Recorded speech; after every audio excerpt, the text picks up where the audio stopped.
kami hanya diperiksa tentang ditanya di awal depan nama dan kemudian bagaimana kondisi kesehatan. Tapi seterusnya ya karena nggak ada hubungannya, ya makanya ya udah lanjut saja. Assalamualaikum warahmatullahi wabarakatuh. Assalamualaikum. Ya pertama-tama terima kasih, kami haturkan terima kasih yang sebesar-besarnya kepada para penyidik di Polda Metro Jaya, khususnya di Ditreskrim dan juga kepada Kapolda atas pemeriksaan yang sangat-sangat profesional dan sangat komprehensif. Jadi artinya kami ini menghormati ya tugas masing-masing. Jadi artinya kami tetap datang sesuai dengan undangan dan ini adalah undangan yang kedua. Ya gitu, karena undangan pertama kami memang sepakat untuk tidak hadir karena undangan itu tidak jelas ya. Tidak ada nama terlapornya, tidak ada lokus dan tidak ada tempusnya. Jadi tidak ada lokasi dan tidak ada waktunya. Nah, ternyata bagus.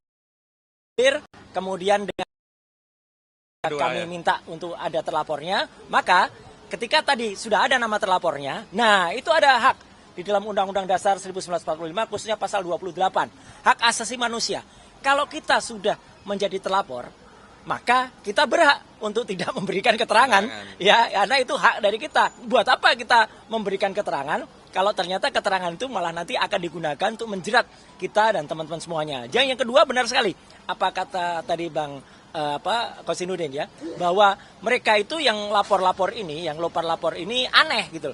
Karena itu adalah tidak ada kaitan hukumnya, tidak ada saudara, hubungan saudara, hubungan darah dia dengan Joko Widodo. Ya gitu, jadi aneh kalau mereka kemudian merasa ikut menjadi yang harus melaporkan, gitu terhina-hinanya, serendah-rendahnya itu nggak ada. Dan juga lucunya mereka mendalilkan beberapa pasal ya, terutama 160 yang itu sifatnya adalah penghasutan. Dan mungkin mereka tidak mengerti atau lupa, jadi harus belajar dulu bahwa pasal penghasutan itu 160 itu sudah ada putusan MK yang buat itu adalah menjadi delik material, bukan lagi delik formal. Jadi harus ada korban yang dihasut dan yang dihasut itu membuat kerusuhan atau membuat keonaran secara nyata. Gitu. Jangan dibalik, jangan mereka yang buat kerusuhan, tapi orang lain yang kemudian merasa karena adanya dihasut oleh kami. Jadi kan aneh sekali kalau kemudian itu didalilkan. Kemudian pasal 28 ayat 2 yang kebetulan saat itu juga nyatakan, kebetulan saya ikut mengawal undang-undang itu dan merancang undang-undang itu dari awal. Undang-undang ITE nomor 11 2008 direvisi menjadi Undang-Undang nomor 19 tahun 2016, direvisi lagi menjadi Undang-Undang nomor 1 tahun 2024. Itu ketika saya berada di DPR Komisi 1, kami ikut mengawal. Jadi salah penerapan pasal itu 28 ayat 2 itu yang itu mentautkan antara SARA.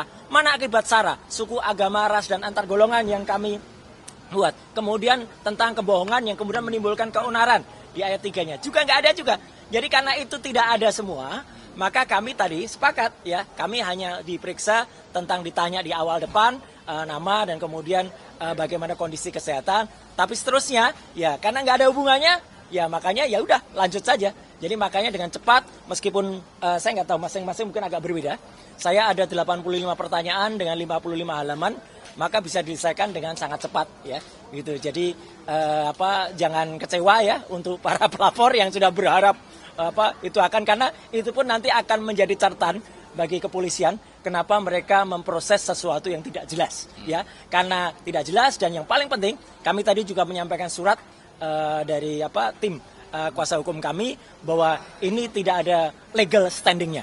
Jadi mereka 5 pihak itu tidak ada legal standingnya, apalagi mereka mengatasnamakan, ada yang mengatasnamakan pengacara ya gitu. Itu kan aneh gitu, pengacara kok malah lapor tugasnya. Jadi itu sama sekali di luar nurul ya gitu. Jadi nalar ya. Jadi kami sekali lagi terima kasih kepada media, terima kasih kepada Polda Metro Jaya yang sudah sangat-sangat profesional dengan sangat bagus memproses ini.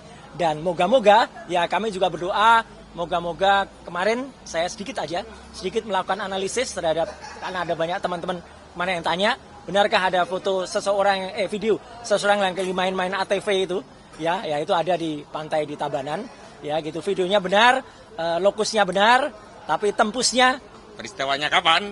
Nah itu masih tanda tanya ya. Terima kasih.